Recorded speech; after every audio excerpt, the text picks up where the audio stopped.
T20 world cup से जुड़ी तमाम जानकारियां सिर्फ डीडी न्यूज पर। और हम आपको बता दें, प्रधानमंत्री ने एक बार फिर से मानवता की मिसाल पेश की है। चंबी में चुनावी रैली में जाते हुए पीएम ने रास्ते में जा रही एम्बुलेंस के लिए अपना काफिला रोक दिया और पहले चिकित्सा वाहन के लिए रास्ता साफ कर दिया। प्रधानमंत्री ने एक बार फिर पेश की मानवता की मिसाल। चंबी में एम्बुलेंस के लिए अपना काफिला रोका। तो मानवता के लिए एक बड़ी मिसाल। प्रधानमंत्री ने चंबी के दौरान जाते हुए एक एम्बुलेंस के लिए काफिला रोककर प्रधानमंत्री ने रास्ता दिया। तो ये मानवता के प्रति प्रधानमंत्री की संवेदनशीलता। एम्बुलेंस के लिए काफिला रोका गया और प्रधानमंत्री ने उसके लिए जगह दी। चुनावी सभा के लिए पीएम का काफिला चंबी जा रहा था और काफिला रोककर प्रधानमंत्री ने रास्ता दिया। हमारे संवाददाता अरुण शर्मा हमारे साथ मौजूद हैं। अरुण, मानवता की एक और बड़ी मिसाल। प्रधानमंत्री ने चंबी जाते हुए एम्बुलेंस के लिए काफिला रुकवाया, रास्ता रोका और एम्बुलेंस को जगह दी। बिल्कुल रमा, ये पहला इंस्टेंस नहीं है जब प्राइम मिनिस्टर नरेंद्र मोदी ने एक तरह से वीआईपी कल्चर को खत्म करने की दिशा के अंदर ये एक स्टेप लिया है। पहले भी हम देखते हैं कि देश में जो लाल बत्ती कल्चर है उसे भी खत्म किया गया प्राइम मिनिस्टर नरेंद्र मोदी द्वारा। और अब हम देखते हैं कि जब ऐसा कई पहले भी इंस्टेंस हो चुके हैं कि जब एम्बुलेंसेज जैसे जा रही होती है, पेशेंट को अर्जेंटली पहुंचना होता है, तो ऐसे में चूंकि एक वीआईपी मूवमेंट अगर हो रहा है तो प्राइम मिनिस्टर नरेंद्र मोदी अपने कारकेट को साइड में करने को कह देते हैं, जिससे कि एम्बुलेंस बड़े आराम से जा सके। चंबी जिस इलाके में इस समय पर प्रधानमंत्री नरेंद्र मोदी गए हुए थे, जो हिमाचल प्रदेश के दौरे पर आज प्राइम मिनिस्टर मोदी, हम इस बात को जानते हैं कि हिमाचल के इंटीरियर्स की जहां बात की जाए या पहाड़ी इलाकों की बात की जाती है तो वहां पर रोड थोड़ी पतली होती है या फिर जो रोड होता है वो प्राइमरली सिंगल लेन होता है या डबल लेन होता है प्राइमरली। ऐसे में एक एम्बुलेंस को जल्द से जल्द जाने दिया जा सके, इस रीजन से प्राइम मिनिस्टर नरेंद्र मोदी ने अपने कारकेट को एक तरह से रोक दिया और रोकने के आदेश दिए जिससे कि एम्बुलेंस पहुंच सके। इससे पहले अगर आपको याद हो कि पहले भी गुजरात का दौरा हो गया, वहां भी इस तरह का जो इंस्टेंस हुआ था और ऐसे मल्टीपल इंस्टेंसेस हुए हैं जब प्राइम मिनिस्टर नरेंद्र मोदी ने एक तरह से जो मानवता की एक मिसाल पेश की है और अपने कारकेट को एक तरह से रोक दिया है। दर्शकों की सहूलियत के लिए बता दें कि जब भी प्राइम मिनिस्टर नरेंद्र मोदी का जो वीआईपी जो कारकेट होता है वो उससे मूव होता है क्योंकि देश के प्रधानमंत्री हैं, तो ऐसे में कई बार ये होता है कि ट्रैफिक मूवमेंट रोका जाता है क्योंकि देश के प्राइम मिनिस्टर हैं,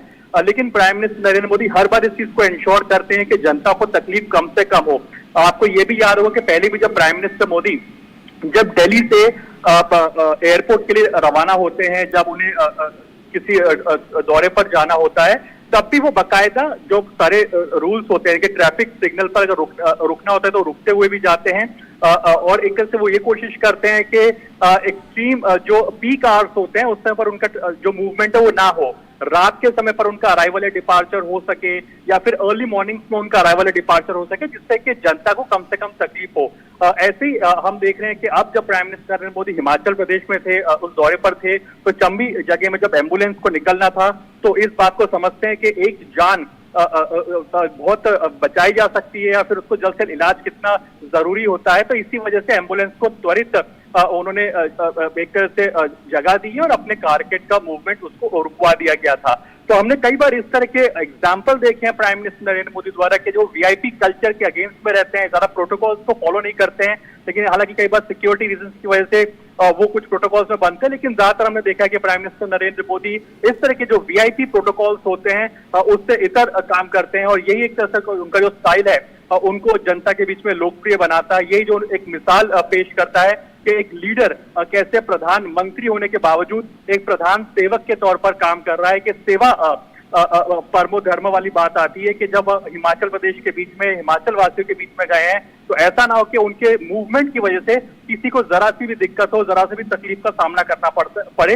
ऐसे में एक एक जान कीमती होती है। जब एम्बुलेंस का मूवमेंट होता है तो उसमें जाहिर सी बात है कि इमरजेंसी की सिचुएशन होती है और इसी वजह से प्राइम मिनिस्टर नरेंद्र मोदी अपने पूरे काफिले को रुकवा दिया और एक तरह से दिखाता है, दर्शाता है कि प्राइम मिनिस्टर नरेंद्र मोदी कैसे जमीन से जुड़े हुए हैं, जनता से जुड़े हुए हैं। वो हर एक तरह से वो मानवता या की मिसाल पेश कर रहे हैं, और ये भी दर्शाता है इस बात को कि वो जानते हैं कि कितनी वैल्यू होती है। क्योंकि जब एम्बुलेंस में कोई पेशेंट जा रहा होता है तो जाहिर सी बात है गोल्डन आवर का भी पीरियड होता है।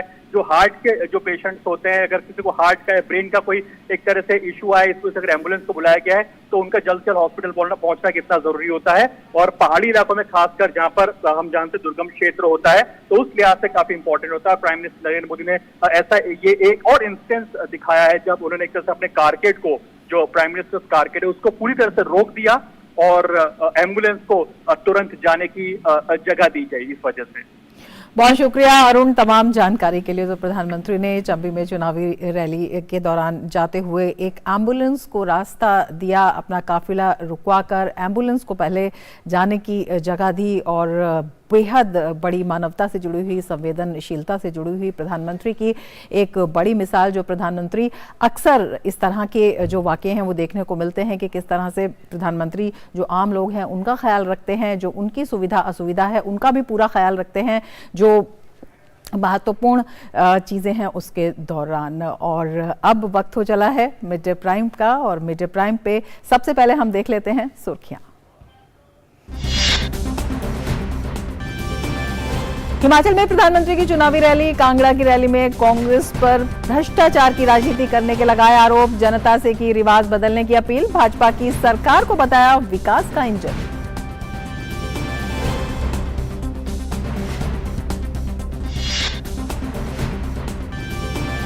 पचासवें मुख्य न्यायाधीश बने जीवाई चंद्रचूड़। लोगों की सेवा को बताया प्राथमिकता। 2 साल का होगा कार्यकाल। 2016 में बने थे उच्चतम न्यायालय के जज। इलाहाबाद उच्च न्यायालय के मुख्य न्यायाधीश के रूप में दे चुके हैं सेवाएं। बीती रात दिल्ली एनसीआर सहित उत्तर भारत के कई राज्यों में भूकंप के झटके। नेपाल में था भूकंप का केंद्र। डोटी जिले में अब तक 6 लोगों के मारे जाने की खबर। नेपाल सेना व्यापक स्तर पर चला रही है बचाव अभियान।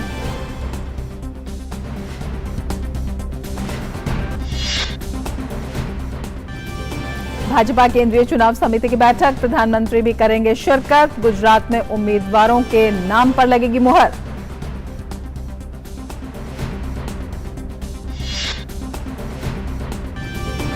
और T20 क्रिकेट विश्व कप का पहला सेमीफाइनल। न्यूजीलैंड पाकिस्तान के बीच सिडनी में खेला जा रहा है मुकाबला।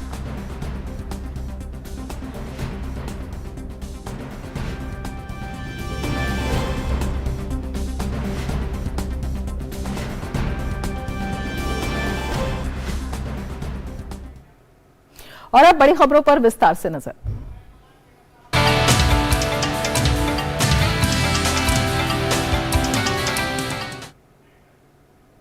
हिमाचल प्रदेश की 68 विधानसभा सीटों के लिए चुनाव प्रचार अंतिम चरण में है। प्रधानमंत्री ने कांगड़ा में चुनावी रैली को संबोधित किया। उन्होंने कहा कि राज्य में 5 साल बाद सरकार बदलने वाले रिवाज की आड़ में कांग्रेस ने कालाधन और भ्रष्टाचार को बढ़ावा दिया है। 5 साल बाद हर बार सरकार बदलने की परंपरा, इस परंपरा ने सबसे ज्यादा किसी का नुकसान किया है तो राज्य का नुकसान किया है। राज्य के नौजवानों के सपनों को कुचल दिया है। कांग्रेस जैसे ये दल जब सरकार में होते हैं तो सोचते हैं कि 5 साल बाद सरकार तो बननी नहीं है, 5 साल के बाद बदल होने ही वाला है, तो फिर काम करने की क्या जरूरत है, मौज करो। यही करते रहते हैं ना। और इसलिए उनका अपना पूरा ध्यान 5 साल में जितना इकट्ठा कर सके, जितना माल लुटाई कर सके, तिजोरी भर सके, काली कमाई कर सके, उसी में लगा रहता है। ये जो राजनीतिक परिपाटी थी, इसको पूरे देश में बदलने का बीड़ा भाजपा ने उठाया है, देश के लोगों के आशीर्वाद से उठाया है। हम ऐसी राजनीतिक परंपरा बनाना चाहते हैं कि हम सरकार में ऐसा काम करें कि वोटर हमें बार बार अवसर दें। इसलिए हम विकास के लिए, देश के लिए हर जगह हर स्तर पर काम कर रहे हैं। और हिमाचल से और ज़्यादा जानकारी के साथ हमारे संवाददाता उर्मिलेश हमारे साथ जुड़े हुए हैं। उर्मिलेश, अगर देखें तो प्रधानमंत्री ने साफ तौर पर कहा है, रिवाज बदलने की बात कही है और एक ऐसी रवायत कायम करने की बात कही है जिससे कि बार बार मतदाता बीजेपी को वोट दे। किस तरह से आप देखते हैं? हाँ जी रमा, बिल्कुल। आज प्रधानमंत्री नरेंद्र मोदी एक बार फिर से जो है हिमाचल के जो 68 विधानसभा सीटों हैं उनका ये कह सकते हैं कि काउंटडाउन शुरू हो गया है। तो यहाँ पर जो है भारतीय जनता पार्टी के जो प्रत्याशी हैं उनके पक्ष में वोट मांगने के लिए आए थे। अपने एक चिरपरिचित अंदाज में नरेंद्र मोदी ने शुरुआती जो भाषण की जो कुछ लाइन है, जैसे जहाँ भी जाते हैं वहाँ की जो भाषा होती है स्थानीय भाषा, उस भाषा में जो है चिरपरिचित अंदाज में जो है शुरुआत की अपने भाषण की। और यहाँ के तमाम जो अपने कार्यकर्ता था उनमें कहीं ना कहीं एक जोश भरने का काम किया है। रवा, जैसे कि अपने दर्शकों को बताना चाहेंगे कि जो ये कांगड़ा की चंबी में जहां पर प्रधानमंत्री नरेंद्र मोदी की ये जनसभा हुई है, वहां पर तमाम जो उन्होंने जितने भी केंद्र सरकार और राज्य सरकार के जितने भी विकास कार्य थे उन विकास कार्यों की एक लंबी फहरिस्त जो है यहाँ पर कार्यकर्ताओं के सामने और हिमाचल की जो जनता है उसके सामने गिनाई है। कहीं ना कहीं ये जरूर है कि जो प्रधानमंत्री नरेंद्र मोदी की ये जनसभा है, इससे जो है यहाँ पर जो भारतीय जनता पार्टी के जो कार्यकर्ता है उनमें एक उत्साह जोश जरूर भरा होगा। और जो प्रचार का दिन काउंटडाउन जो शुरू हो गया प्रचार का के जो है 10 तारीख को ये खत्म हो जाएगा, उसमें कहीं ना कहीं उनमें जोश और उत्साह भरा होगा।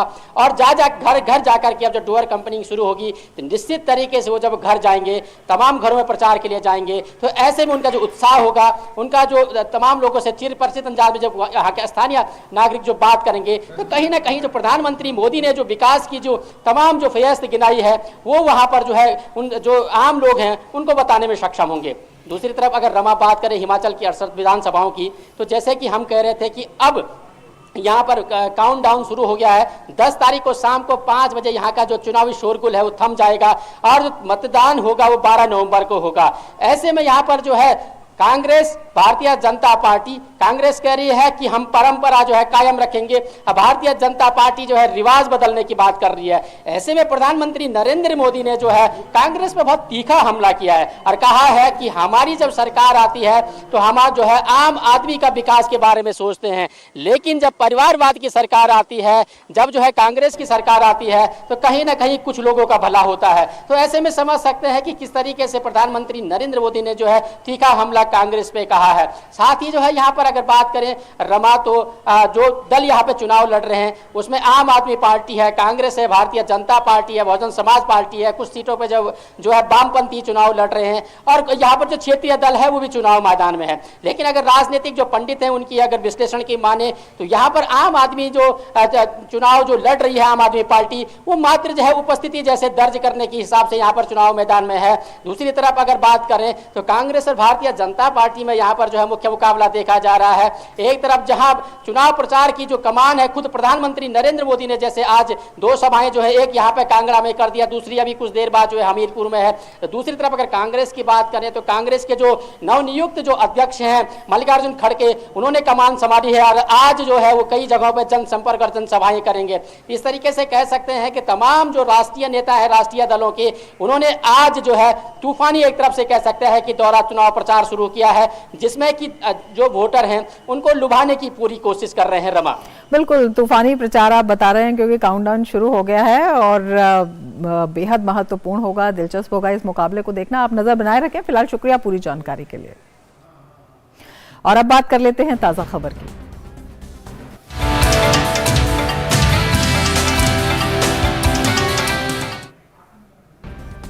दिल्ली और राष्ट्रीय राजधानी क्षेत्र में बीती रात लगभग 1:57 पर भूकंप के तेज झटके महसूस किए गए। नोएडा, गाजियाबाद और गुरुग्राम में भी भूकंप के झटकों से लोग जाग गए और अपने घरों से बाहर निकल आए। रिक्टर पैमाने पर भूकंप की तीव्रता 6.3 मापी गई। राष्ट्रीय भूकंप विज्ञान केंद्र के अनुसार भूकंप का केंद्र नेपाल में 10 किलोमीटर की गहराई में स्थित था। भूकंप विज्ञान केंद्र के अनुसार उत्तराखंड के पिथौरागढ़ में सुबह रिक्टर पैमाने पर 4.3 तीव्रता का झटका महसूस किया गया। भूकंप के झटके उत्तराखंड सहित हिमाचल, जम्मू कश्मीर, पंजाब, दिल्ली, एनसीआर, उत्तर प्रदेश, बिहार समेत देश के अनेक हिस्सों में महसूस किए गए। और नोएडा में भूकंप के झटके इतने तेज थे कि लोग अपने घरों से बाहर निकल आए। गार्ड ने अलार्म स्विच किया था और प्रिकॉशंस लिए थे कंपनी ने भी, और इधर हम लोग सब बाहर आ गए थे। अर्थक्वेक बहुत तेज था। लिटरली कॉफ़ी पी रहा था रिसेंटली एंड देन उसके बाद सीट एकदम से थोड़ी बहुत हिली एंड देन अलार्म बजा ऑफिस का कि भूकंप आया एंड अर्थक्वेक आया। देन उसके बाद हम तुरंत ही बाहर आ गए और हमने सब लोग बाहर सबको बोला कि आप लोग भी बाहर आ जाओ, क्योंकि काफ़ी तेज़ आया था और बाकी हमने सब कुछ नॉर्मल कर लिया।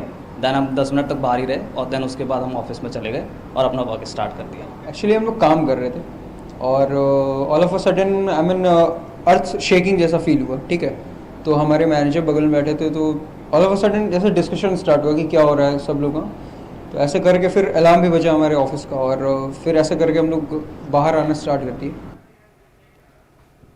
नेपाल में भूकंप के झटकों से नुकसान होने की खबरें हैं। अभी तक 6 लोगों के मरने की खबर है, जबकि 5 लोग घायल हुए हैं। 6.3 की तीव्रता वाले भूकंप से दोती जिला काफी प्रभावित हुआ है।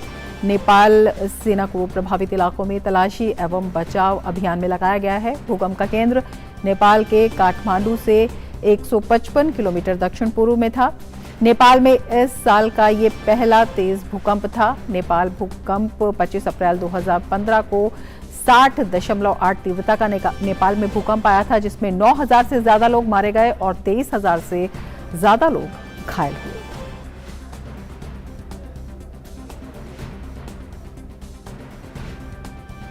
और अब नजर डालते हैं अन्य राष्ट्रीय खबरों पर।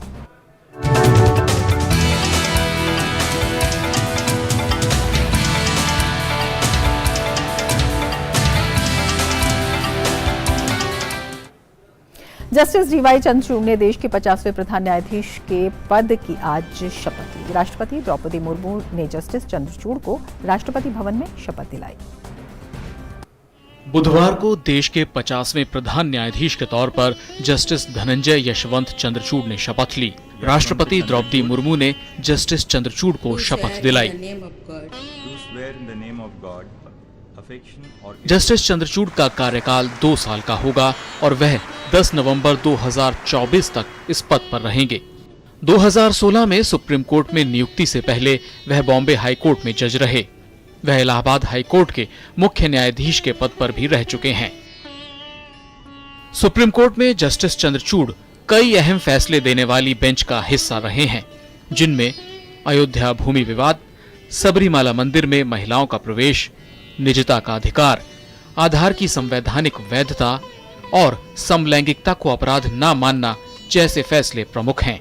अब आप आगे देखते रहिए, आज से हम सारे नागरिकों की बात करेंगे, चाहे टेक्नोलॉजी में हो, चाहे रजिस्ट्री के रिफॉर्म में हो, जस्टिस चंद्रचूड़ के पिता वाईवी चंद्रचूड़ 7 साल से ज्यादा वक्त तक सीजीआई रहे, जो अब तक का सबसे लंबा कार्यकाल है। 17 अक्टूबर को राष्ट्रपति ने जस्टिस चंद्रचूड़ की नियुक्ति को मंजूरी दी थी। सीजीआई के पद पर जस्टिस उदय उमेश ललित का कार्यकाल 8 नवंबर को पूरा हो गया था। जस्टिस ललित 74 दिन सीजीआई के पद पर रहे।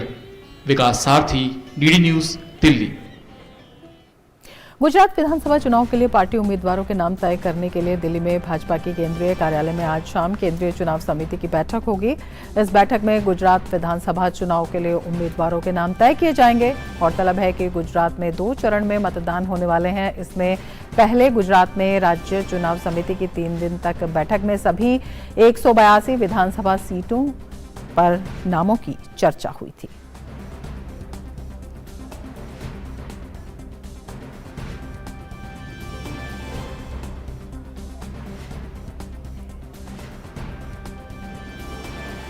तो गुजरात में 2 चरणों में चुनाव होने हैं और इसके लिए बीजेपी के उम्मीदवारों की पहली सूची को अंतिम रूप देने के लिए बैठक होगी। अपने आप में काफ़ी महत्वपूर्ण ये बैठक है। सभी सीटों पर जो उम्मीदवार हैं उनके चयन के लिए और पहली सूची को अंतिम रूप देने के लिए ये बैठक होगी। गुजरात चुनाव के लिए केंद्रीय चुनाव समिति की, बीजेपी की केंद्रीय चुनाव समिति की आज बैठक होगी और ये उम्मीदवारों की पहली सूची को अंतिम रूप देने के लिए होगी। और इसमें गुजरात विधानसभा चुनाव के लिए उम्मीदवारों के नाम तय किए जाएंगे। गुजरात में 2 चरण में मतदान होने वाले हैं। इससे पहले गुजरात में राज्य चुनाव समिति की 3 दिन तक बैठक में सभी 182 विधानसभा सीटों पर नामों की चर्चा हुई थी। तो केंद्रीय चुनाव समिति की बैठक होगी जिसमें कि उम्मीदवारों के नामों को अंतिम रूप दिया जाएगा। तो ये बैठक अपने आप में काफ़ी महत्वपूर्ण है। इससे पहले गुजरात में राज्य स्तर पर एक बैठक हो चुकी है जो 3 दिन तक चली थी, जिसमें चर्चा हुई थी और अब बीजेपी के केंद्रीय मुख्यालय में ये बैठक होगी और इसमें नामों के चयन पर चर्चा की जाएगी। हमारे संवाददाता शैलेंद्र मिश्र हमारे साथ इस वक्त और ज़्यादा जानकारी के साथ जुड़े हुए हैं।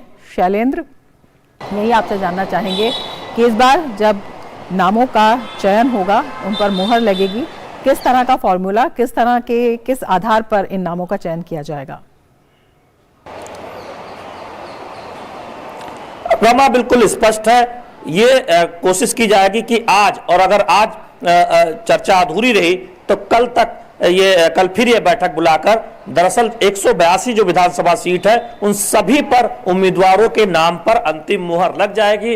राज्य चुनाव समिति की बैठक पहले हो चुकी है, 3 दिन की मैराथन बैठक हुई थी। उसके बाद बीजेपी के राष्ट्रीय अध्यक्ष जेपी नड्डा और गृह मंत्री अमित शाह के साथ भी राज्य के नेताओं, गुजरात के मुख्यमंत्री, गुजरात के संगठन मंत्री और गुजरात के प्रदेश अध्यक्ष बीजेपी के साथ बातचीत हुई है और अब अंतिम मुहर लगनी है।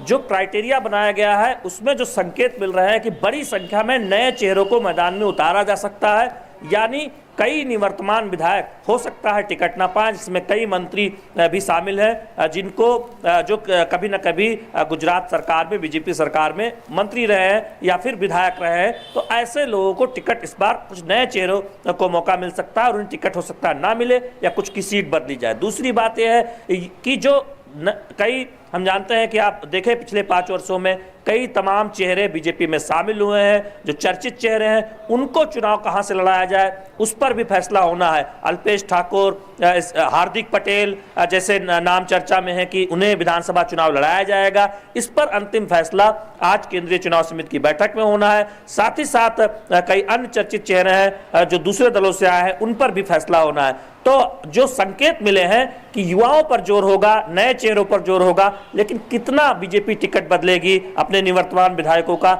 ये देखने वाली बात होगी। क्योंकि बीजेपी, प्रधानमंत्री नरेंद्र मोदी के चेहरे और साथ ही साथ जो संगठन है, गुजरात का संगठन बहुत मजबूत माना जाता है। तो ऐसे में क्या समीकरण होंगे स्थानीय स्तर पर, यह देखने वाली बात होगी। जो सूत्र बता रहे हैं उसमें सबसे पहली बात यह है कि अगर कोई विधायक बहुत अलोकप्रिय नहीं है अपने क्षेत्र में, बीजेपी का विधायक, तो उसको टिकट देने में कोई दिक्कत नहीं है। ये एक जरूर पैरामीटर बनाया गया है।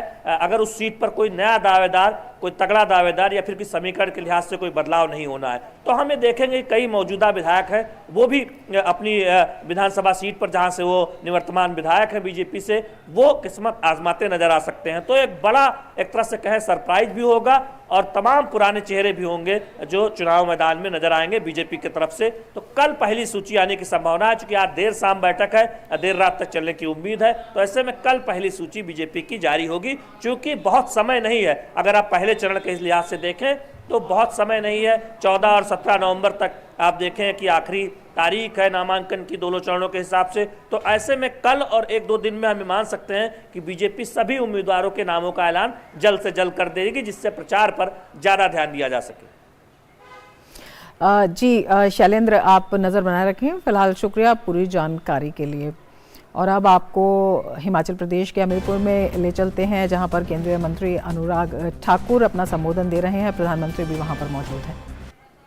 भारत एक्सप्रेस हिमाचल प्रदेश से चलाई तो नरेंद्र मोदी जी ने चलाई है। आपका बहुत बहुत धन्यवाद है। 1 रैंक 1 पेंशन देकर, 1 रैंक 1 पेंशन देकर आपने सैनिकों का सम्मान किया। कारगिल के युद्ध में आपने जाकर सेना का मनोबल बढ़ाने का काम किया। सैनिकों को आप अपना परिवार मानते हैं, तभी तो मोदी जी हर दिवाली बॉर्डर पर सेना के जवानों के साथ मनाते हैं। किसानों की आय बढ़े, दुनिया भर में खाद के दाम 3 गुना बढ़ गए, यूरिया के दाम बढ़ गए, लेकिन हिंदुस्तान के किसानों पर बोझ नहीं पड़ने दिया। मोदी जी ने 2,30,000 करोड़ की सब्सिडी इस साल दी है ताकि गरीबों के ऊपर बोझ ना पड़े। और पीएम किसान सम्मान निधि के 6-6 हजार रुपए आपके खाते में डालने का काम भी मोदी जी ने किया है। मेरे भाई और बहन, जिए जवान जिए किसान, इसी मूल मंत्र के साथ आपने आगे बढ़ाया है। मित्रों, 2014 से पहले गरीबों की हालत क्या थी देश में? गरीब कच्चे मकान में रहता था, जंगल से लकड़ी काट के चूल्हा जलाता था, शौच करने के लिए खुले में कई किलोमीटर जाता था, पानी लेने के लिए कुएं या तालाब में जाना पड़ता था, बैंक का खाता नहीं था, इलाज करवाना पड़े तो जमीन गिरवी रख के और कर्जे के बोझ तले दब जाता था। गरीब मां का बेटा, जमीन से जुड़ा हुआ कार्यकर्ता जब देश के प्रधानमंत्री बनते हैं तो क्या होता है? 3 करोड़ 22 लाख लोगों को पक्के मकान बनाकर दे दिए, हर घर हर गांव तक बिजली पहुंचा दी, 4-4 एलईडी के बल्ब दे दिए, हर घर को शौचालय बनाकर दे दिया, हर बहन की रसोई में गैस सिलेंडर और चूल्हा पहुंचा दिया, बैंक खाता खोल दिया, आपदा के समय 1500 रुपए मदद कर दी और इलाज कराने के लिए आयुष्मान भारत योजना में 5-5 लाख रुपया 60 करोड़ लोगों को देने का काम भी किया है। पीने की प्यास भी बुझाई, हर घर को नल से जल देने का काम भी किया है तो मोदी जी की सरकार ने किया है। मित्रों, ये विकास की रफ्तार है, फिर भाजपा सरकार है, फिर भाजपा सरकार है। सांस्कृतिक धरोहर को बचाने और बढ़ाने का काम, भारत के गौरवशाली इतिहास को गर्व भी करना और आगे भी बढ़ाना। सोमनाथ मंदिर दिव्य और भव्य बनाने का काम किया। दिव्य और भव्य सोमनाथ धाम हो, दिव्य और भव्य काशी विश्वनाथ धाम हो, दिव्य और भव्य केदारनाथ धाम हो और अब दिव्य और भव्य अयोध्या धाम के साथ भव्य राम मंदिर का काम भी पूरा होने वाला है। यह आस्था के केंद्रों के साथ अर्थव्यवस्था खड़ा करने का एक अद्भुत काम प्रधानमंत्री मोदी जी आपने किया है और हिमाचल प्रदेश के भी धार्मिक स्थलों के पास अब 12,000 करोड़ रुपया खर्च करके आधारभूत ढांचा और सुदृढ़ किया जाएगा और लाखों लोगों को रोजगार स्वरोजगार के अवसर देंगे। करतारपुर कॉरिडोर से लेकर हेमकुंड साहिब के आपने रोपवे तक लगवाने का काम किया है। लेकिन जहां मैं हिमाचल की बात करता हूं, हमारे भाग्य तो तब खुले जब आप देश के प्रधानमंत्री बने और हिमाचल में जयराम जी के नेतृत्व में सरकार बनी। इससे पहले आपने प्रधानमंत्री जी दिया था, लेकिन हिमाचल की कांग्रेस की सरकार रुकवाती थी। आपने दिल खोल कर दिया, इन्होंने विरोध किया, आपने काम दिए, इन्होंने रुकवाने के काम किए। जो कांग्रेस की डबल इंजन की सरकार ने हिमाचल प्रदेश का विशेष राज्य का दर्जा छीन लिया था, अटल टनल का काम रुकवा दिया था, औद्योगिक पैकेज को कम करवा दिया था, आपके प्रधानमंत्री बनते हिमाचल प्रदेश के, मैं कह सकता हूं, सौगातों का अंबार लगा। अटल टनल का काम पूरा हो गया, विशेष राज्य का दर्जा भी प्रधानमंत्री मोदी जी ने हिमाचल को फिर दे दिया। केंद्रीय मंत्री अनुराग सिंह ठाकुर जो हिमाचल के हमीरपुर में रैली को संबोधित कर रहे थे, प्रधानमंत्री मोदी भी वहां पर मौजूद हैं, जिसमें उन्होंने कहा कि 2014 के बाद से ही प्रधानमंत्री मोदी के नेतृत्व में सरकार जिस तरह से गरीबों का जीवन आसान बनाने के लिए काम कर रही है, विशेषकर अगर जवानों की बात करते हैं और उनसे संबंधित जो मुद्दे थे जो वर्षों से पेंडिंग पड़े थे, उन्हें सुलझाने का काम किया। इसके साथ ही उन्होंने इस बात का भी जिक्र किया कि प्रधानमंत्री हर बार दिवाली जवानों के साथ मनाते हैं, तो सैनिकों के लिए कितना सम्मान और किस तरह से की सुविधाओं का ख्याल केंद्र सरकार की प्राथमिकता में है, वो उन्होंने बताया। और साथ ही उन्होंने ये भी बताया कि किस तरह से किसानों को लाभ मिल रहा है और केंद्र की अन्य योजनाओं से पूरे देश के साथ साथ हिमाचल प्रदेश को कितना फायदा हुआ है। आगे बढ़ते हैं। केंद्रीय गृह मंत्री अमित शाह ने आज नई दिल्ली में इंटेलिजेंस ब्यूरो के अधिकारियों के साथ उच्च स्तरीय बैठक की अध्यक्षता की। इस बैठक के दौरान देश की आंतरिक सुरक्षा के साथ साथ आतंकवाद के मुद्दों पर भी चर्चा की गई।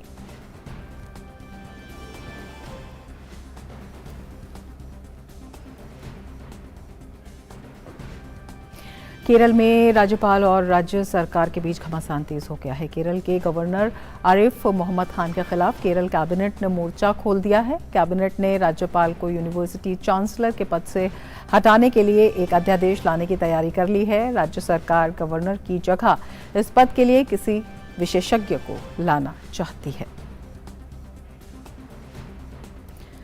नई दिल्ली से सांसद और भाजपा नेता मीनाक्षी मुखी ने आम आदमी पार्टी की सरकार पर भ्रष्टाचार को लेकर हमला बोला। उन्होंने बताया कि दिल्ली की हवा खराब है, लेकिन केजरीवाल को कोई फर्क नहीं पड़ता है, बल्कि वे झूठे वादे ही करते रहे हैं।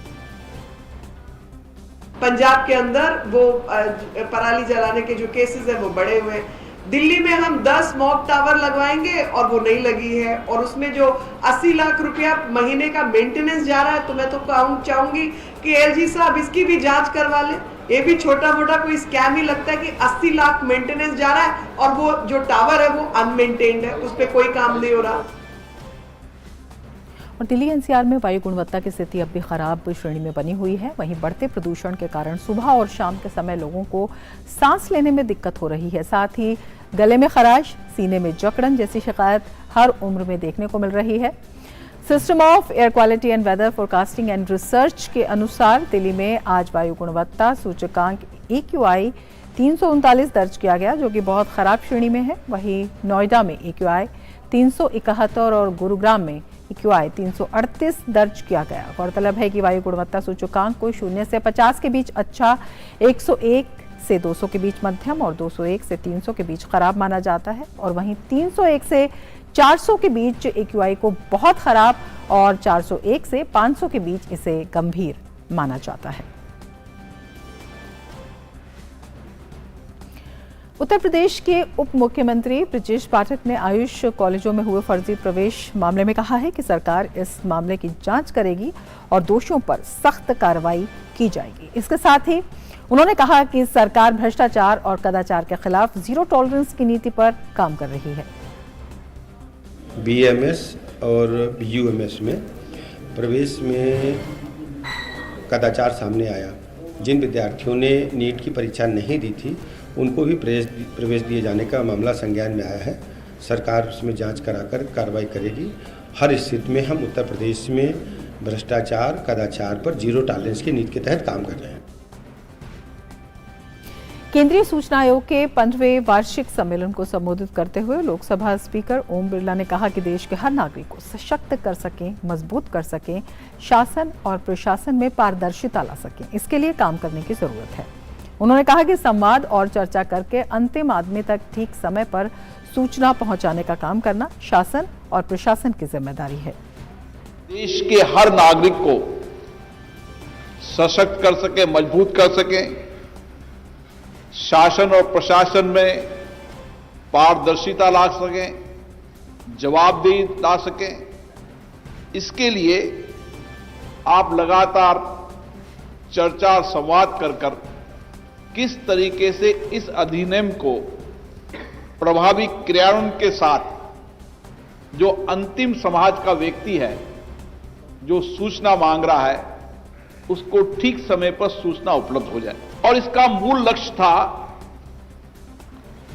नागरिकों को सशक्त बनाना, कार्यप्रणाली को पारदर्शिता बनाना, जवाबदेही बनाना, भ्रष्टाचार को रोकना और लोकतंत्र सही मायने में जनता के हाथों में हो। इसके लिए आज भी ये कानून प्रभावी है। हिमराज हिमालय के अंचल में फैला हुआ उत्तराखंड प्रदेश अपने गगनचुंबी हिम शिखरों के कारण प्राचीन काल से ही प्रकृति प्रेमियों, पवित्र तीर्थ स्थलों, शांति एवं तप साधना के लिए प्रसिद्ध रहा है। उत्तराखंड 9 नवंबर 2000 को भारत के 27वें राज्य के रूप में अस्तित्व में आया। देवभूमि कहे जाने वाले उत्तराखंड में इस साल ये अपना 22वां स्थापना दिवस मना रहा है। गठन की 22वीं वर्षगांठ के अवसर पर मुख्यमंत्री आवास सहित उत्तराखंड के सरकारी भवन को लाइटों से सजाया गया है। उत्तराखंड अपनी प्राकृतिक सौंदर्य और संस्कृति के लिए जाना जाता है। उत्तराखंड की नदियों, ग्लेशियर और पहाड़ों की खूबसूरती के साथ सबसे महत्वपूर्ण 4 धाम बद्रीनाथ, केदारनाथ, गंगोत्री और यमुनोत्री की यात्रा के लिए हर साल लाखों लोग उत्तराखंड की यात्रा पर आते हैं। 22वें स्थापना दिवस के अवसर पर प्रदेश के कई जिलों में भव्य कार्यक्रम आयोजित किए जाएंगे।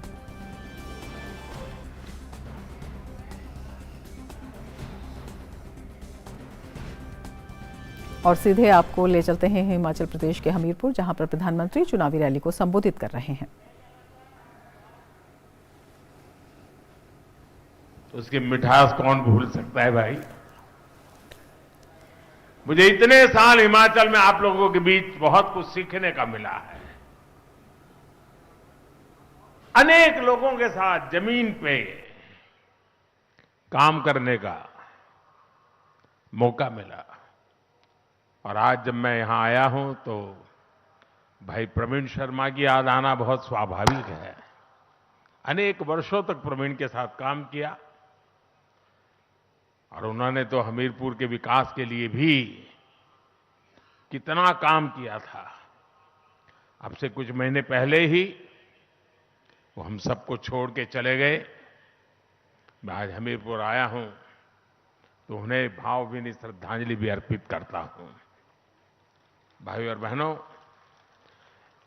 जितना मैं हिमाचल को जानता हूं, यहां के लोगों को जानता हूं, ये कह सकता हूं कि इस बार हिमाचल के लोग खुद ही ये चुनाव लड़ रहे हैं, खुद ही चुनाव का नेतृत्व कर रहे हैं और दोबारा जयराम जी की सरकार बनाने का यहां हिमाचल की जनता ने फैसला कर लिया है।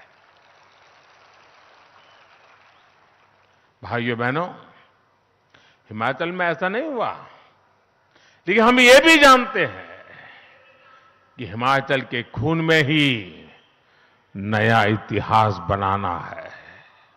इसलिए हिमाचल में इस बार भाजपा की सरकार की वापसी भी तय है और डबल इंजन की सरकार का तेज गति से दौड़ना भी तय है। साथियों, आपने इतने वर्षों के शासन में कांग्रेस ने जिस तरह हिमाचल के साथ विश्वासघात किया है, जो छल किया है, उसके सबसे बड़े भुक्तभोगी हिमाचल के ही लोग हैं। कांग्रेस ने हिमाचल को हर बुनियादी चीज के लिए तरसा दिया था। वहीं भाजपा है जिसने हिमाचल के हर घर घर को बुनियादी सुविधाओं से जोड़ने के लिए दिन रात ईमानदारी से प्रयास किया है। इस वजह से आज हिमाचल के लोग, पूरे देश के लोग भाजपा पर इतना विश्वास करते हैं। भाजपा पर देश का ये भरोसा लगातार मजबूत होता जा रहा है। अभी 2-3 दिन पहले ही देश के कुछ राज्यों में उपचुनाव के परिणाम आए हैं। आपने देखा होगा कि जहां कभी भाजपा को बहुत कमजोर माना जाता था, वहां भी लोगों ने कमल का फूल बढ़ चढ़ करके खिला दिया है। लेकिन कांग्रेस जहां बहुत ताकतवर होती थी, सरकार में होती थी या तो कभी मुख्य विपक्षी दल होती थी, वहां की कांग्रेस की स्थिति दिनों दिन बिगड़ती ही जा रही है। जो क्षेत्र कभी कांग्रेस का गढ़ माने जाते थे, वहां से कांग्रेस का पूरी तरह से सफाया हो गया है। ओडिशा जितना बड़ा राज्य, कांग्रेस गायब। तेलंगाना, कांग्रेस साफ। यूपी बिहार ने तो बहुत पहले ही कांग्रेस को विदा कर दी है। इसकी वजह है कांग्रेस द्वारा खुद को ईश्वर रूपी जनता जनार्दन से भी वो अपने आप को बड़े शहंशाह मानते हैं, बड़े मानते हैं। उसी का ये नतीजा है कि जनता लगातार उनको सजा दे रही है। और आज हिमाचल के लोग भी कांग्रेस को भली भांति समझ चुके हैं, जान चुके हैं। कांग्रेस को लगता है कि हिमाचल हमेशा 5 साल उसके, 5 साल मेरे वाले फॉर्मूले पर ही चलेगा। 5 साल मैं मौज करूं, 5 साल तुम करो, फिर मैं 5 साल के बाद आ जाऊंगा। यही फॉर्मूला लेकर के चले। और इसलिए कांग्रेस के नेता हिमाचल के लोगों की कोई परवाह नहीं करते। कांग्रेस के लोगों को लगता है कि कोई काम नहीं करेंगे तो भी 5 साल के बाद तो लोग लाने ही वाले हैं, वापस आ ही जाएंगे। आप मुझे बताइए साथियों, कांग्रेस यहां पिछले 5 साल से विपक्ष की भूमिका में है, लेकिन इस दौरान दिल्ली से कांग्रेस के ऑल इंडिया लीडर लोकसभा चुनाव के प्रचार को छोड़ करके क्या कभी आपका हाल पूछने के लिए आए थे क्या? कभी आए थे क्या? कभी आपका हाल जानने के लिए आए थे? कभी कोई मुसीबत आई तो वो आपके पास आए थे? भाइयों बहनों, जरा 5 साल का हिसाब निकालिए। लोकसभा में, राज्यसभा में हिमाचल से जुड़े कोई विषय आए हो, हिमाचल के लिए आवाज उठाई हो किसी कांग्रेसी ने, ऐसी कोई घटना आपने सुनी है क्या? भाइयों बहनों, आपकी चिंता इनको 5 वर्षों तक इसलिए नहीं आई क्योंकि इनको भरोसा था कि हिमाचल तो 5 साल के बाद कुर्सी दे ही देता है, मेहनत करने की क्या जरूरत है, लोगों की परवाह करने की क्या जरूरत है, रिवाज है, काम हो जाएगा। भाइयों बहनों, जो विपक्ष तक का काम जिम्मेवारी नहीं सिर्फ निभा सकते, विपक्ष के नाते आपके सवालों को लेकर के जो हिलते भी नहीं है, वे सरकार में आने के बाद आपके लिए क्या करेंगे? भाइयों, ऐसे लोगों पे भरोसा कर सकते हैं क्या? इसलिए अब हिमाचल के लोगों ने भी ठान लिया है कि अब तो कांग्रेस को हिमाचल से बिस्तरा बोरिया उठा करके निकालना ही पड़ेगा। और इसलिए हमारे भाइयों बहनों, आज ये देवभूमि पुकार रही है, आज ये देवभूमि कह रही है भाजपा को फिर वापस लाएंगे, हर बूथ पर कमल खिलाएंगे। भाइयों और बहनों, आज आपसे बात करते हुए मैं इस क्षेत्र की वीर माताओं के योगदान को भी नमन करता हूं। यहां से तो हमारे उम्मीदवार खुद ही फौजी हैं, उन्होंने राष्ट्र रक्षा के लिए पूरा जीवन समर्पित कर दिया। और मुझे अच्छा लगा कि मैं अभी आया हेलीकॉप्टर से यहां, तो मुझे वीर जवानों के साथ नमस्ते करने का मौका मिल गया और बहुत बड़ी तादाद में मेरे फौजी भाई बहनों को देख करके, क्योंकि मैं तो हर दिवाली उनके बीच मनाता हूं। भाइयों बहनों, ये वीर संतानों को जन्म देने वाली वीर माताओं का कद तो शायद ही कोई चुका सकता है, लेकिन सेवा का अवसर जब जब मिला, भाजपा ने कोई कसर नहीं छोड़ी है। अभी मैं करगिल गया था दिवाली मनाने के लिए, तो मैं हैरान था। मैं और धूमल जी करगिल गए थे, करगिल लड़ाई के समय। उस समय की सारी फोटो की प्रदर्शनी लगाई थी वहां के लोगों ने, और वहां जो आज जो जवान है उनको भी वो पुरानी बातें याद थी कि धूमल जी और मोदी जी हमारे बीच में युद्ध के मैदान के समय आए थे। और मुझे याद है उस समय हमारा यहां का युवा मोर्चा के अध्यक्ष के रूप में हमारे जयराम जी थे और हमारा विनोद ठाकुर वो महामंत्री था। युवा मोर्चा ने तब करगिल के शहीदों के जीवन को समर्पित स्मारिका भी निकाली थी।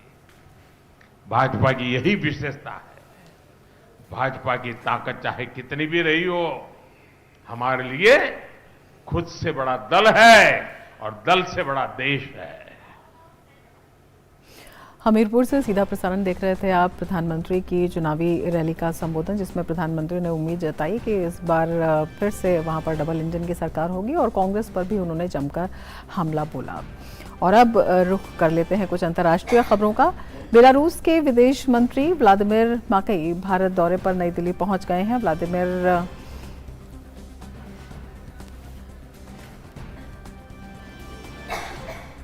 तो ये देख सकते हैं दृश्य, बेहद महत्वपूर्ण उनका दौरा है। वो भारत दौरे पर नई दिल्ली पहुंच गए हैं।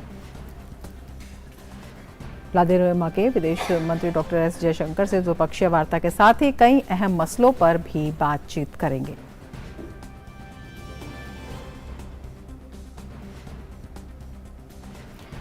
और अब बात उन खबरों की जो दुनिया भर में सुर्खियों में छाई हुई हैं।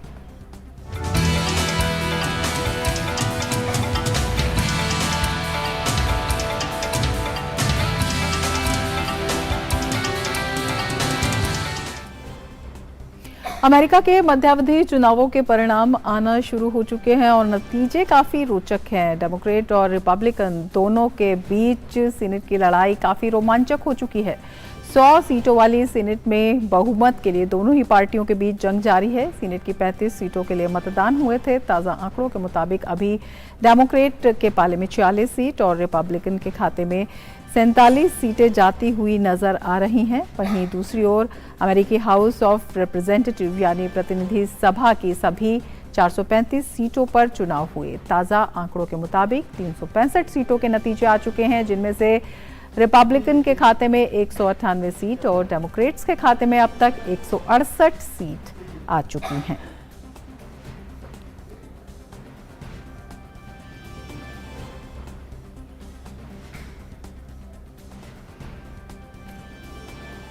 और अब देख लेते हैं खेल जगत की खबरें।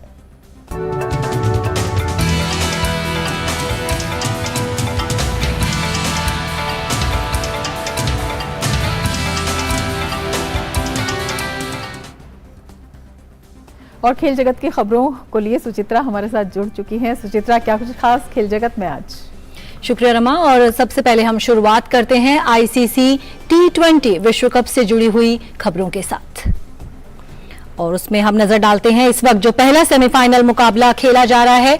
T20 विश्व कप का पहला सेमीफाइनल न्यूजीलैंड और पाकिस्तान के बीच सिडनी में खेला जा रहा है। इस मुकाबले में न्यूजीलैंड के कप्तान केन विलियमसन ने टॉस जीतकर पहले बल्लेबाजी का फैसला किया है। कीवी टीम की शुरुआत अच्छी नहीं रही और पहले ही ओवर में एलन 4 रन बनाकर आउट हो गए। ताजा समाचार मिलने तक न्यूजीलैंड ने 3 ओवर में 1 विकेट के नुकसान पर 19 रन बना लिए हैं। इस वक्त केन विलियमसन 5 और डेवोन कॉनवे 10 रन बनाकर क्रीज पर मौजूद हैं।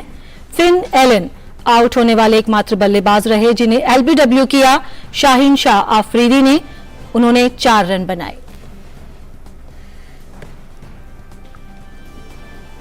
और कल दूसरा जो सेमीफाइनल है वो भारत और इंग्लैंड के बीच होना है।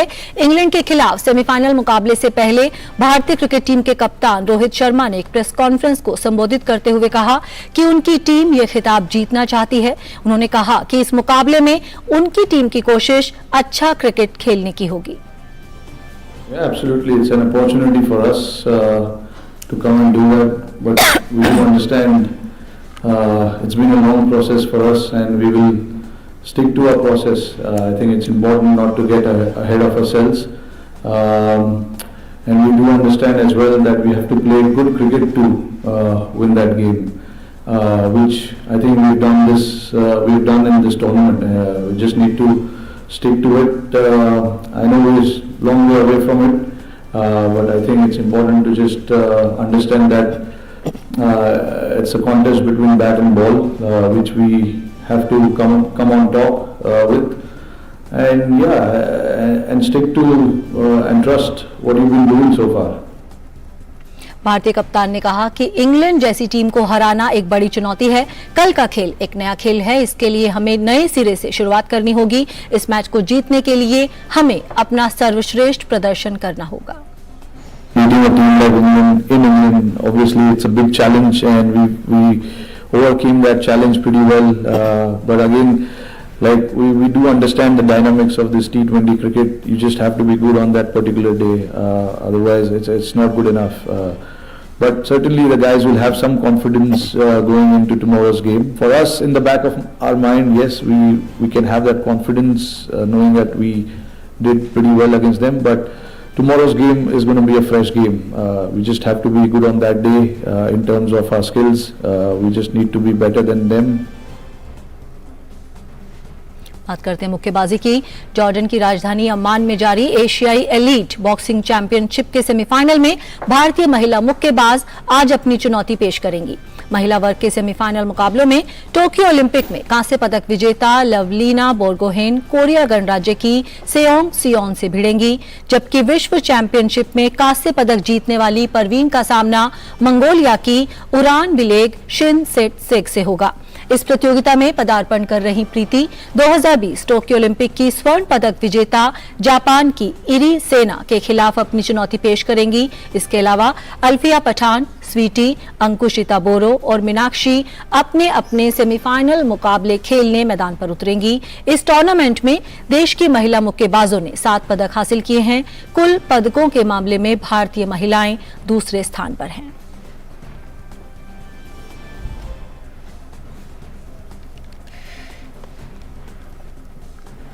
तो ये थी इस वक्त की खेल की प्रमुख खबरें। बाकी खबरों के लिए वापस चलते हैं रमा के पास। बहुत शुक्रिया सुचित्रा तमाम खबरों की जानकारी के लिए। और अब आगे बढ़ते हैं। सूचना प्रसारण मंत्रालय ने टीवी चैनलों के लिए अपलिंकिंग, डाउनलिंकिंग गाइडलाइंस जारी की है। सूचना और प्रसारण मंत्रालय सचिव ने नई गाइडलाइंस के बारे में कहा कि 11 साल के बाद नई गाइडलाइंस फिर से बनाई जा रही हैं।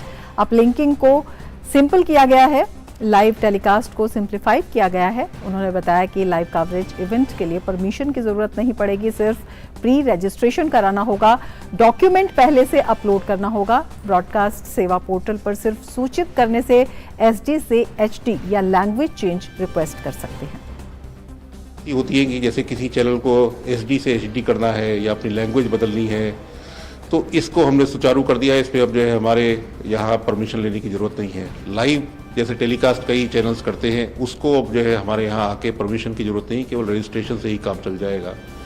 लिमिटेड लायबिलिटी कंपनीज हैं, उनको हमने अलाउ किया है। तो ऐसे कई चीज़ें हमने इसमें सुधार किए हैं। 30 मिनट का लोग इसमें जो है अपने तरफ से दिखाए जो कि नेशनल इंपॉर्टेंस या नेशनल इंटरेस्ट की चीज़ें हों। उसमें 7-8 हमने जो है थीम्स दिए हैं, चाहे वो वुमेन एम्पावरमेंट हो सकता है, एग्रीकल्चर हो सकता है, शिक्षण हो सकता है, और इस तरह के थीम्स के ऊपर भी लोगों को वो अपने कार्यक्रम दिखाएं। और अब बारी हमारे अगले सेगमेंट लाइव प्राइम की।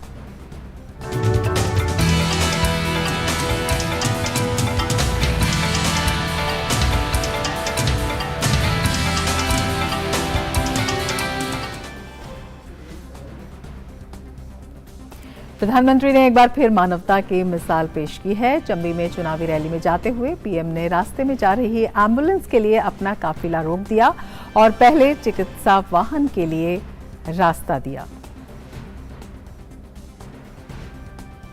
तो एक बार फिर मानवता की अनूठी मिसाल प्रधानमंत्री ने एक बार फिर से पेश की। जो लोग हैं उनकी सुविधा को ध्यान में रखते हुए विशेषकर एम्बुलेंस को रास्ता दिया। प्रधानमंत्री ने काफिला रोककर एक बार फिर से अनूठी मिसाल प्रधानमंत्री ने मानवता की पेश की। और एक बार फिर से हम आपको ये दृश्य दिखाते हैं जहां पर एक एम्बुलेंस जा रही है और एम्बुलेंस को रास्ता देने के लिए प्रधानमंत्री ने अपना काफिला रोकने के निर्देश दिए। प्रधानमंत्री का काफिला रोका गया और एम्बुलेंस को जगह दी गई। और कई बार समय समय पर प्रधानमंत्री की मानवता की, संवेदनशीलता की, लोगों की सुविधा के प्रति ये मिसाल देखने को मिली है। और एक बार फिर से चंबी जाते वक्त, चुनावी सभा में जाते वक्त ये अनूठी मिसाल देखने को मिली जहां पर एक एम्बुलेंस इन दृश्यों में साफ दिखाई दे रहा है। एक एम्बुलेंस जा रही थी और उसे रास्ता देने के लिए एम्बुलेंस में जो मरीज़ होंगे, जो लोग होंगे जिन्हें चिकित्सा सुविधा की त्वरित आवश्यकता होगी, उन्हें कोई भी किसी भी तरह की असुविधा ना हो और उसमें रुकावट ना आए, इसके लिए प्रधानमंत्री ने अपना काफिला रुकवाया और एम्बुलेंस को जगह दी। और ये दृश्य बता रहे हैं कि प्रधानमंत्री ने एक अनूठी मिसाल पेश की। एम्बुलेंस को रास्ता दिया गया काफिले को रोककर और एम्बुलेंस को जगह दी गई जाने के लिए। इससे पहले भी गुजरात दौरे पर ऐसी ही मानवता की मिसाल प्रधानमंत्री ने पेश की थी। तो प्रधानमंत्री का जो लक्ष्य है प्रधानमंत्री जो कहते हैं प्रधान सेवक, एक अभिभावक की भूमिका में प्रधानमंत्री हमेशा रहते हैं और उनका ध्यान जो महत्वपूर्ण मौके होते हैं उस पर भी आम आदमी की सुविधा पर हमेशा लगा रहता है कि आम आदमी को किसी तरह की असुविधा ना हो उनके किसी भी महत्वपूर्ण इवेंट के या दौरे के दौरान। और ये अपने आप में बताता है, ये दृश्य अपने आप में बताते हैं कि प्रधानमंत्री किस तरह से जो आम लोग हैं उनका ध्यान रखते हैं, उनकी सुविधा का ध्यान रखते हैं, आमजन को किसी तरह की परेशानी ना हो, उनके किसी भी कार्यों में रुकावट ना है, इसका ध्यान प्रधानमंत्री को हमेशा रहता है। और ये पहली बार नहीं है, इससे पहले भी गुजरात दौरे में इसी तरह से प्रधानमंत्री ने ये ध्यान रखा था। और इस बार एक बार फिर चंबी के दौरान जाते वक्त एम्बुलेंस को रास्ता दिया गया। ये दृश्य आप देख रहे हैं उस समय जब प्रधानमंत्री ने एम्बुलेंस को रास्ता देने के लिए काफिला रुकवाया और विशेष तौर पे जो बच्चे हैं, जो बुज़ुर्ग हैं, उनका ध्यान काफ़ी प्रधानमंत्री स्वयं रखते हैं इस दौरान। ये दृश्य बताते हैं और जो इस तरह के जो दृश्य होते हैं वो अपने आप में बताते हैं कि प्रधानमंत्री किस तरह से एक एक जन जन के प्रति संवेदनशीलता और उनके ध्यान की भावना एक प्रधान सेवक के रूप में हमेशा प्रधानमंत्री के मन में रहती है।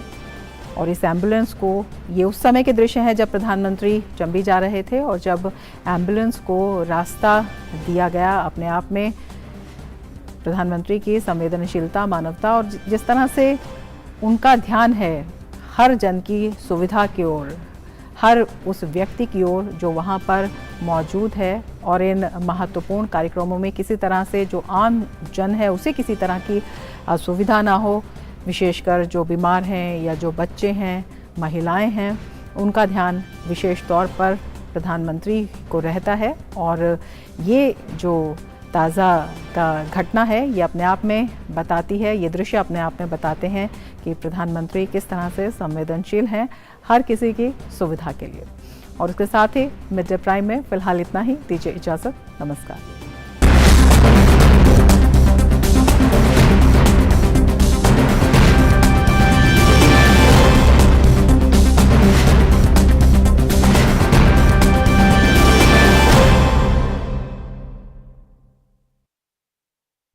हर दिन हर पल बनती खबरें, बदलती दुनिया, हम लेकर आते हैं आपके लिए बड़ी खबरें, संपूर्ण कवरेज ताकि आप रहें खबरों के बीच हमारे साथ। मिड डे प्राइम हिंदी सोमवार से शुक्रवार दोपहर 1 बजे